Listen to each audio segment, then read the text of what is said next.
Well, today we are talking Moises Caicedo, United entering the race to sign him at Old Trafford. Then we're having another story of Aaron Wan-Bissaka that if at all he happens to go on and find his move in the January transfer window, United could call one back of the players that they've loaned in the championship. Then lastly, we are going to discuss about a player who goes by the names of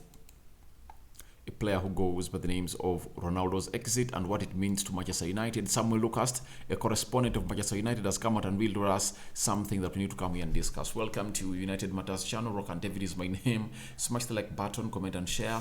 If you're watching us for the very first time, lower right bottom corner, that's the place to be. Smash the subscription button. After smashing it, hit the notification bell that will enable you to get notified every time I upload a video onto this channel. Now today is really a very good day, somehow chilly where I am, but I believe that we are going to be having one of the best weather in my country. And where you're watching us from, obviously drop your comment down into the comment section below to let me know where you are really watching in from. Now, Moises Caicedo is one of those players that is really making lots of improvements in the Premier League. When you look at his season he's having at Brighton is the best that he's ever had in his career. Remember, in the season, towards the January transfer window of 2021, United was linked to Moises Caicedo and he was going to be signed from Ecuador to the Premier League. And I believe the agent got it right because he got a well-desired move to Brighton. I think Brighton loaned him to a certain team and then brought him back.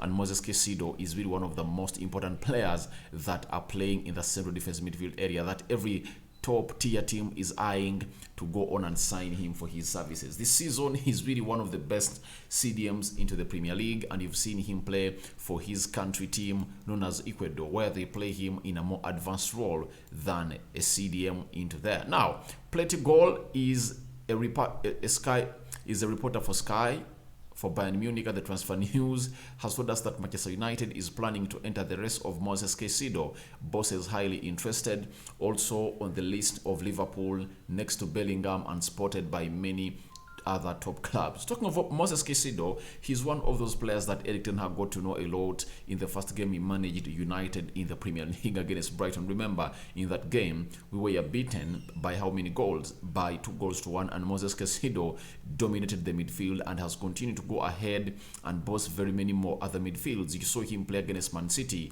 and boasting the likes of Rodri and very many others. That is a man who goes by the names of Moises Caicedo. He is really a very good player that I believe United missed out on really signing because of having a very pragmatic manager. 100% believe if we had a manager in the names of Erik ten Hag by then, he would have said, let's sign that player because he came on a cheap, and I think he came on at, was it 5-6 million pounds 10 from Ecuador to where he is right now at Brighton. I believe what LI teams do, you sign a player like Moises Caicedo, because by the time he came in through was 19, you sign him.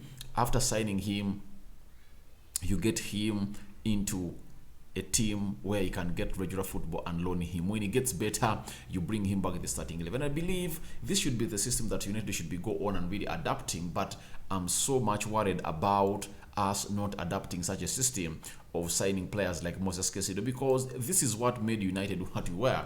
We used to go on and really scout players, sign them that are going to be the next big thing in the world, and then we make them or turn them out into world-class players. The likes of Ronaldo, the likes of Nani, the likes of Patrice Evra, Nemanja Vidic, which other player to name? There is another player in the names of Chicharito, you know him very well. I think to name but a few, just to mention but a few, and United was just that kind of caliber. We used to integrate in with finished articles, but not so much. But United's philosophy and obviously everything that we've done under Sir Alex Ferguson, we used to go on to bring in players from the academy, the likes of David Beckham, Ryan Giggs, Paul Scholes, look at the Dan Fletchers of this world, Nicky Butt, Gary Neville, Phil Neville, such players. We used to go on and sign such players from the academy, and then we integrate them with those players that we signed from different different places that could come out and really make it to the next big level of the game of football. And that's why we missed out on Moises Caicedo. If at all he had an elite manager like Erik ten Hag, he would have told the bosses, get me Caicedo. Because you look at a player and his prospects, Caicedo has a very high ceiling and his trajectory is increasing day in, day out. And right now, a player that would have gone to gate at 10 million euros or pounds in 2020, I think it was 2021, not so, 2021 January. If you are to sign him, we should go out and spend close to 50 million pounds. That is really ridiculous, and it shows you that this is where we got it wrong. And I believe the board of United are now really blaming themselves and doing what we call a fool's game. And that's I wish I knew, because each and every time you say I wish I knew, that means you've admitted defeat. And that is really something worse that a club like United shouldn't allow to go on and happen. Look at Erik ten Hag while at Ajax. He brought in Anthony from Sao Paulo and he paid him and bought him at 15 million euros. Was it 7 or 750 million euros? Lisandro Martinez, he bought him from Argentina down there and brought him in his Ajax team. Very many players. The most expensive player that he signed was Sebastian Haller, and he signed him at 18 million pounds, and he bought him for Ajax. So it shows you that Erik ten Hag is so much observant on players like Moises Caicedo, but this time round he doesn't have a chance to go he doesn't have a chance to go and sign him as a player who is coming in from Ecuador. He has a chance to sign him at 50 million pounds, and I believe United know that they need him. Why Moises Caicedo? One, a story came out, I think, in September that United are not going to give Fred Rodriguez a new contract, meaning that there is space for Freddie. One will say that maybe Zidane Iqbal is being looked at a player to come out and will replace Fred Rodriguez to come in and do the needful, but I believe Iqbal still has more time, and the more you hurry him into the starting 11 of United, the more you are damaging his career, because for him, he's a central midfielder. He's not like Alejandro Garnacho, who plays as a left attack midfielder from the wide areas, because most of the players you've seen in the world do play in the wide areas of the attack midfield to come on. But the little we have are the Pedris, the Musialas, the Gavis, who come in and play in the central midfield at a very young age. Even Phil Foden, coming in at Man City, was being played wide, not centrally. But later, when he matured and got himself into the better position to make the coach Pep Guardiola believe that he should go in and really start, that's when that player started to play centrally. But playing centrally like Zidane Iqbal is really going to take him a bit of time, and I believe Erik ten Hag wants Freddie out and obviously Caicedo in. According to me, that's why you're in for Moises Caicedo, and I don't think it's really going to be a January transfer signing because we don't have that money right now. United needs 2 more players, that is a right back and a centre forward. So I believe Moises Caicedo might be one of those signings that United are really going to go in for hugely in the summer of 2023. That is Moises Caicedo, 21 years of age. Obviously, he's in the right age bracket to come in and do the needful. And the good thing is that he can also play as a CDM, he can play in a double pivot, and obviously can play as a central attack midfielder. He plays all the 3 positions of the midfield, strong, his physicality is not questioned, press resistant, and obviously he runs that midfield well. Proven player at Manchester United. Now, Samuel Lucas, you know him, he's a correspondent of Manchester United at the Manchester Evening News. He has told us that Manchester United are open to recruiting a forward to offset Ronaldo's exit, but the majority of long-term options are likely to be unattainable, and the club could have to move for a short-term target. This is why I don't believe in the board of United. If they are coming up with such solutions, that is stupid.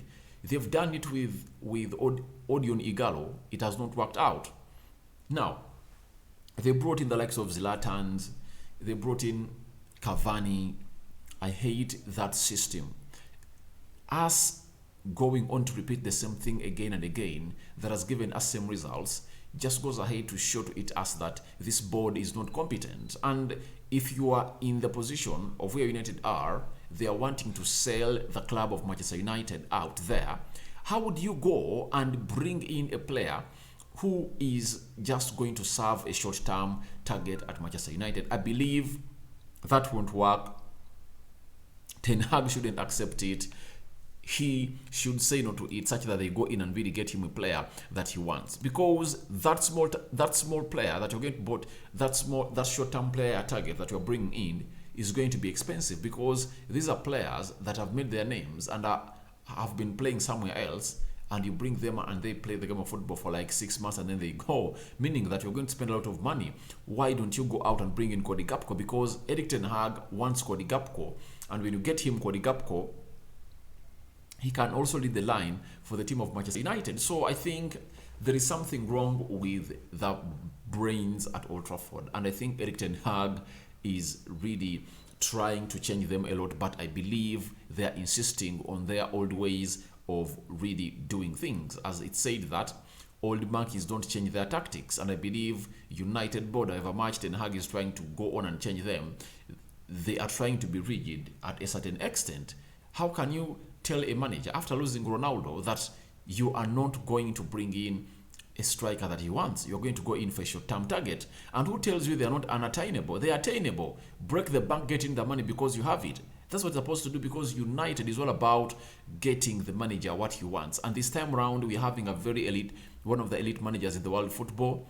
Why don't you get him what he wants? Get Ten Hag what he wants to eat, that really makes United better and better, because he's only having Anton Martial and Rashford who are centre forwards, and Rashford is being forced to play centrally. Yet in the real life, Marcus Rashford is a player who is going to go all out and play into what we call the left attack midfield of the midfield. Now, after that, there is a story coming in from Samuel Lucas again, telling us that should the unwanted Aaron Wan-Bissaka secure a transfer in January, then United would consider recalling Laird to support first-choice right-back Diego Dalot.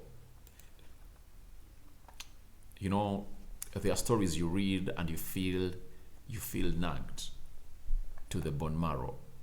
This board of United, they are a bunch of, how can I even term them? Because this is naivety of the highest order. You've loaned out Laird in QPR. He's playing very well, and you want to cut his loan spell short to go on and bring him back because of the mistakes you made in the summer. The manager told you, I don't want Aaron Wan-Bissaka, I don't want Brandon Williams, I don't want anyone else apart from another right back in the names of Serginho Dest. Serginho Dest was available, and we could even get him on loan and pay that man later. United said no. They told the manager, you should go on and utilize Aaron Wan-Bissaka. The manager said, I'm not going to use Aaron Wan-Bissaka even when he's available, because he has only played 8 minutes this season in the game against Liverpool. And why did he play like that? Because why did he come on to play? Diego Dalot was on a yellow card and got him off and brought in Aaron Wan-Bissaka. In the game of Fulham, Erik ten Hag went out and sent a clear message to the board that I don't want Aaron Wan-Bissaka and I'm not going to use him. Aaron Wan-Bissaka was fit and available. Guess what Ten Hag did? Ten Hag went in for an inverted right back in the names of Tyrell Malacia, who played into that position. So that was a signal sent to the board that obviously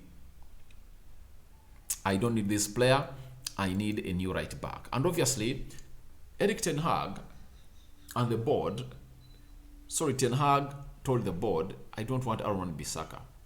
You let him, you kept him here. And you let Laird go on loan. What does that mean? That you had calculated that maybe Laird needs some playing time, but I believe Laird, in the system of Erik ten Hag, fits better than a player who goes by the names of Aaron Wan-Bissaka, because Bissaka is just a player who is in the past.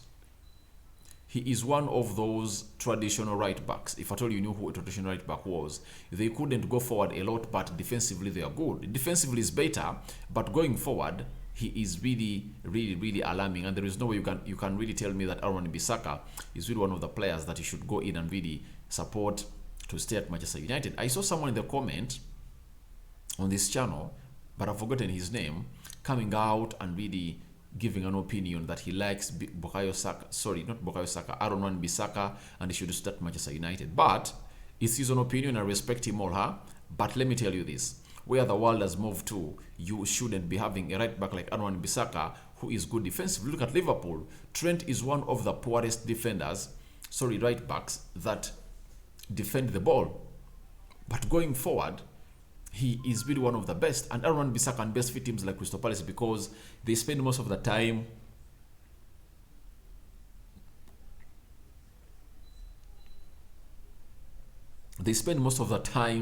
not having the ball. But if I told you a team like Manchester United and you're having a manager of Erik ten Hag's stature who believes in having the lion's share of the possession every game, then you shouldn't go out and think of Aaron Wan-Bissaka being into the team of Manchester United, because obviously his style of play and his technique doesn't fit Erik ten Hag, and ten Hag wants someone else to come in and redo the info. But bring in Laird, I think I don't support it. I think we should just sign a new right back and sell Laird and let him really complete his loan spell and get some good money out of him, because he's playing a very good game. So guys, thank you very much for watching in. What are reactions to United entering the Moises Caicedo race, as Freddie looks like his journey at Manchester United is ending? Then Aaron Wan-Bissaka going out and the United bring back Ethan Laird, meaning that they just want to get the money they have to spend it on the centre forward and they don't want to spend it on the right back. Then the other story is all about Ronaldo leaving, and the United want to attain a short-term centre forward solution for Ronaldo's departure. Thank you guys for watching in. I sign out for now. See you later, and may the Almighty Lord protect you abundantly today.